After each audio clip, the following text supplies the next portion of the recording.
And Friday was, whatever, quinceañera, boda. Sundays were the church festivals, and that was every week. There were no DJs, Chris. There were no DJs at that time. Or there was, but very few. But there was a lot of live music happening. And so ahí en San Antonio, the live music circuit was happening. So my dad was part of that, being a weekend warrior and whatnot. He would work during the week and would. So yo andaba en la tienda, like any kid. If you see any kid, you start by setting up, right? Chris, you set up, you help the band set up, and then you kind of give yourself a title. I'm an assistant roadie, and it goes from there, Then you start, then you get up, then you move up, There's the roadie thing, you set up, and then you start playing cowbell, right? We're not going to cowbell here. You're moving up now. Now I'm part of the band. Now, if you're good enough, you'll make it in the picture of the band, right? Yeah, this road manager. And then there's the band. Ya las citas, tienes posters, then you move up and so on and so forth. That's how I did. And then, I'm very fortunate because, I know some of you were there yesterday when I saw the story about how my dad passed away. And when he passed away, it was the weekend before that.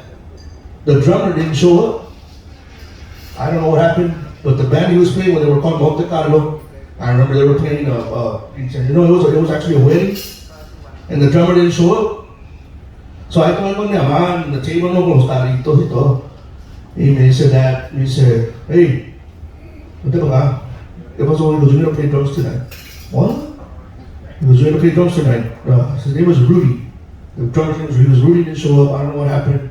And in those days, I had a cell phone, so nobody knows, right? So I said, okay. And like anybody else, I had already been playing drums, listening to music.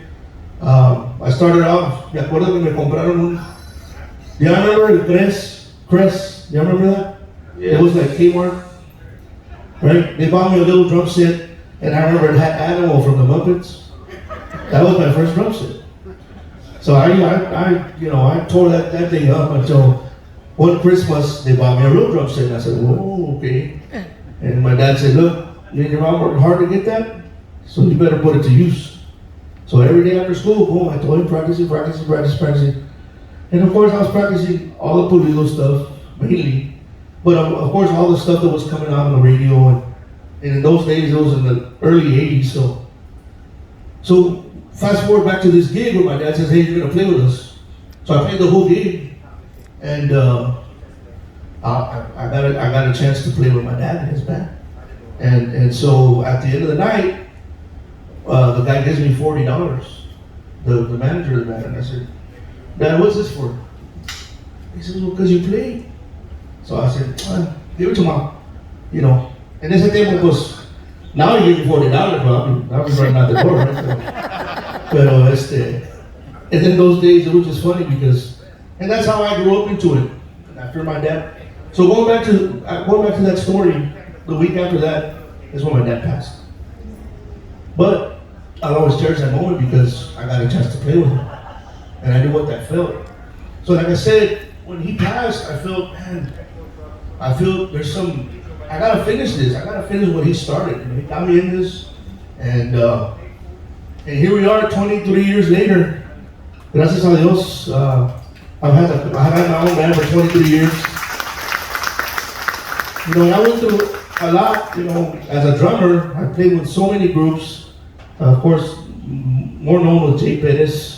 When he started his career, I started with him. Grupo Beso. Chile. Remember that? Yeah. You remember that? Yeah. I was with Grupo Beso for like a day. I recorded an album with them and they thought, oh man, he's our drummer. I said, no, hold up, man. I'm good. I was playing, I think, with Oscar G at the time. So I played with Oscar G, I played with La Sombra, with Tiger Diaz, and Los Hermanos Farias during the time that they transformed to La Tropa Jefe. So one day we were wearing suits, tuxedos, and Joe Farias looks back and he says, man, this is 1990. We gotta change, man. We gotta change our music. Our music doesn't fit how we look. And I remember I was against it. I'm like, man, I don't wear that cowboy hat. Mírame ahora. But anyway, so during the whole Ramos Farias Tropa F, like I said, we were wearing suits one night. Next weekend, we looked like the Shepherd's catalog. But, Shepherd's, right?